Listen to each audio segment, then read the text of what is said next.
Olá amigos, sejam bem-vindos às Notícias Proféticas. Hoje vamos falar de um assunto que também é estranho. Vamos falar acerca de orientação sexual. Mas primeiro vamos pedir a bênção e a orientação do nosso Deus. Meu Pai que habita nos altos céus, te agradecemos, Senhor, por mais uma oportunidade que nos dás em olharmos para os acontecimentos mundiais à luz da profecia. Ensina-nos, Pai, a perceber e a entender as coisas de modo a que nos preparemos devidamente para o fim dos tempos. É aquilo que pedimos e agradecemos em nome de Jesus. Amém. Meus queridos, ultimamente muito se tem falado desta questão, a chamada questão dos LGBT, que mais não são do que perversidades do homem. Estes LGBT, Q, X, Y, Z, porque até o nome é uma confusão de Babilónia, uma multiplicidade de letras que eu praticamente, a maioria nem sequer sei o que significa, mas enfim. Neste momento, esse tipo de pessoas que têm apoiado a questão da homossexualidade têm-na trazido para dentro da sociedade e para dentro do meio eclesiástico também, para dentro das igrejas. Tudo isto com o apoio das suas organizações, do Estado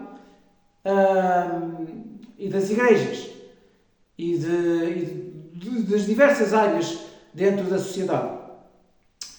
Mas, de facto, se é pela Bíblia que nós nos regemos, então vamos perceber primeiro o que é que a Bíblia nos diz sobre esta questão. Venham comigo a uma das cartas de Paulo aos habitantes de Corinto. Venham comigo ao livro de 1 de Coríntios, no capítulo 6. 1 de Coríntios, no capítulo 6. E vamos ler o verso 9.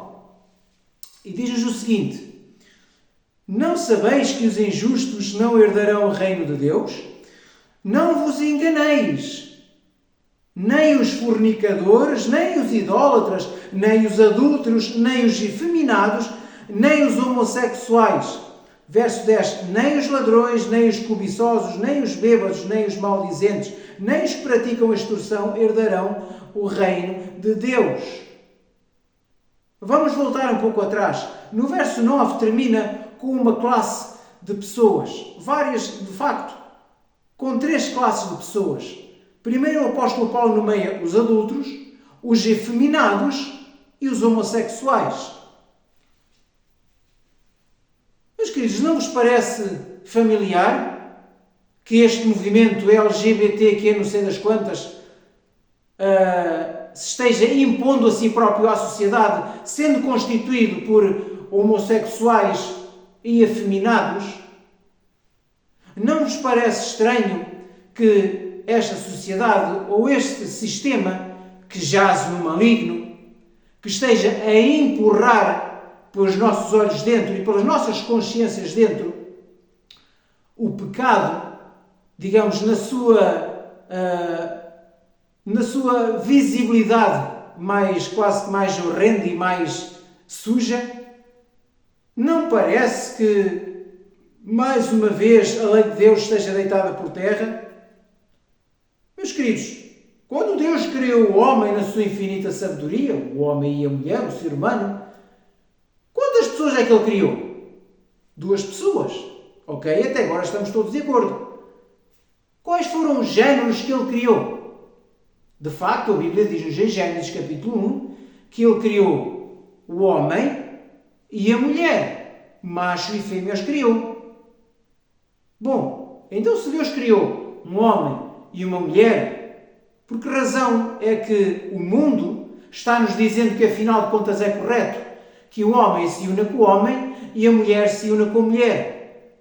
Se Deus criou um homem e uma mulher, a ordem que Deus deu ao homem e à mulher, a Adão e Eva, estes eram os seus nomes, é que eles procriassem, multiplicassem, frutificassem e multiplicassem a terra, espalhassem a sua descendência sobre a face do planeta. Bom, acham que um homem ou uma mulher conseguem fazer descendência e povoar a face da terra? Claro que não. Mais uma vez vemos a lei de Deus, ou a vontade de Deus sendo pisada por esta sociedade que jaz no maligno.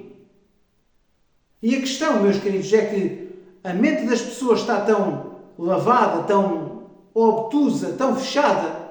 De facto, a mente das pessoas está tão ignorante que elas têm aceito isto quase que de braços abertos, dizendo que isto é uma vitória, é uma liberdade das pessoas, é um objetivo que é alcançado.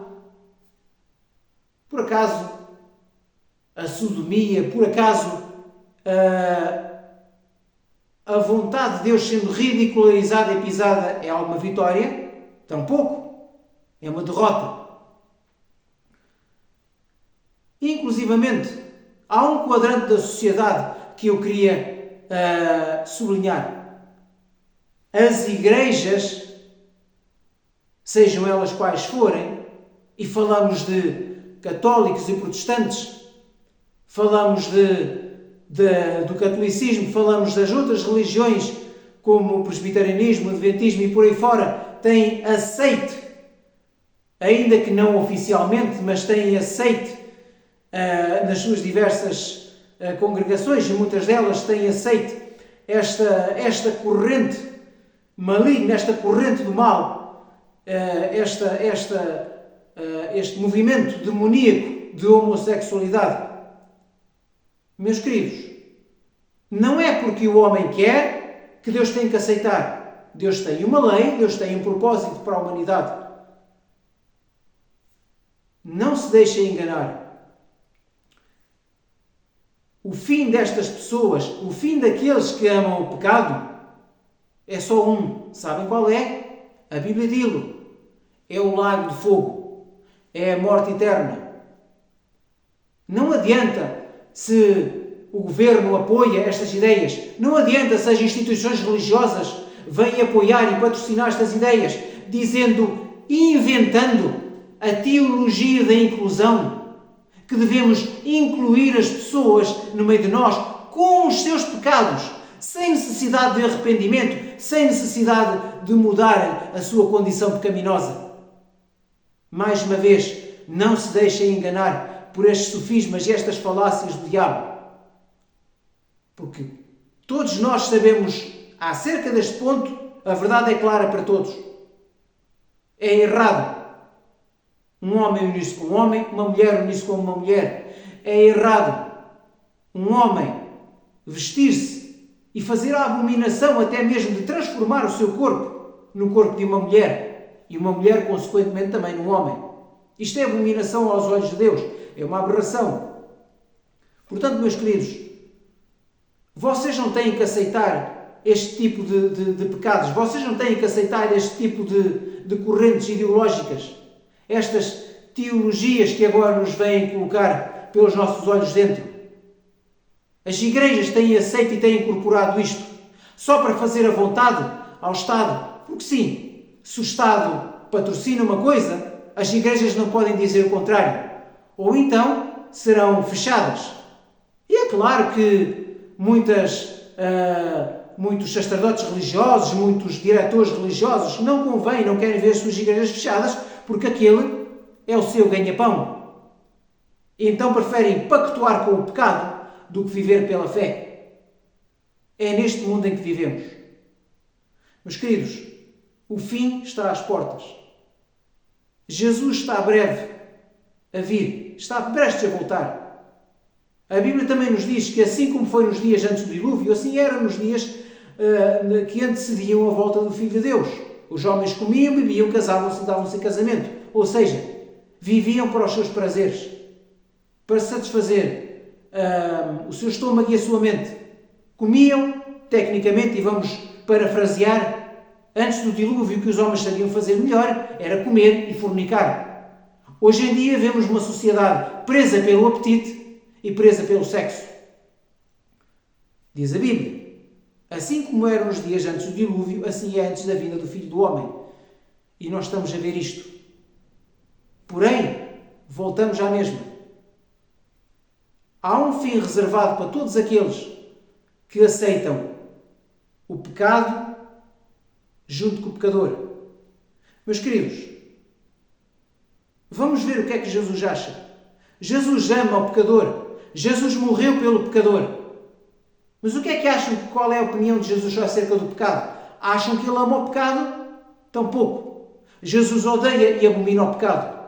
E todos aqueles que não se arrependerem dos seus pecados, todos aqueles que não abandonarem o pecado e se arrependerem perante Ele e buscarem a face de Cristo, todos aqueles que não fizerem isto vão ter um fim. Vamos deixar que a Bíblia nos diga qual é esse fim.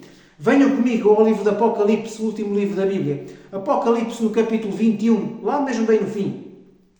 Apocalipse 21, no capítulo 8. Diz-nos a Bíblia. 21, verso 8. Mas quanto aos medrosos, e dá-nos novamente uma classe de pessoas, quanto aos medrosos, quanto aos incrédulos, aos abomináveis, aos homicidas, aos adúlteros, aos feiticeiros, aos idólatras e a todos os mentirosos, a sua parte será onde? No lago ardente de fogo e enxofre, que é a segunda morte. Então qual é o fim destas pessoas? Qual é o fim daqueles que se vestem de mulheres? Qual é o fim daqueles que casam, que se deitam com um homem se deita-se com um homem e uma mulher com uma mulher? E qual é o fim daqueles sacerdotes religiosos e daqueles governantes que pactuam com estas coisas? A Bíblia diz: é o lago de fogo. Amigos, não tenham medo de dizer que não. Se os vossos dirigentes políticos, ou até mesmo dirigentes religiosos, se vos vêm dizer que temos que viver ou aplicar a teologia da inclusão, que devemos incluir as pessoas e que Deus ama a toda a gente, não importa o que as pessoas façam, é mentira. Apontem o dedo às pessoas, apontem o dedo ao pecado. Jesus fê-lo, fazei-o vós também. Não se deixem enganar pelos sofismas de Satanás. Não tenham medo de perder os vossos lugares na igreja, não tenham medo de perder os vossos empregos e não tenham medo de ir para a cadeia. A Bíblia diz: aquele que tentar salvar a sua vida por todos os meios, sim, que salvar a vida inclui pisar a lei de Deus no mundo em que vivemos. Então aquele que quiser salvar a sua vida, esse vai perdê-la para sempre. Mas aquele que não tiver amor à sua vida e tiver amor à lei de Deus, ainda que seja preso ou morto, esse herdará a vida eterna. Ressurgirá no último dia e herdará a vida eterna. Nós só temos a perder uma coisa, meus queridos. É a maior delas todas, a vida eterna. Portanto, apontem o dedo ao pecado e não tenham medo das consequências. Jesus não teve e foi até à morte, e morte de cruz. Meus queridos, desejo-vos a bênçãos do Senhor, a orientação do Senhor para todos vocês e que Ele mantenha os vossos olhos abertos. Muito obrigado.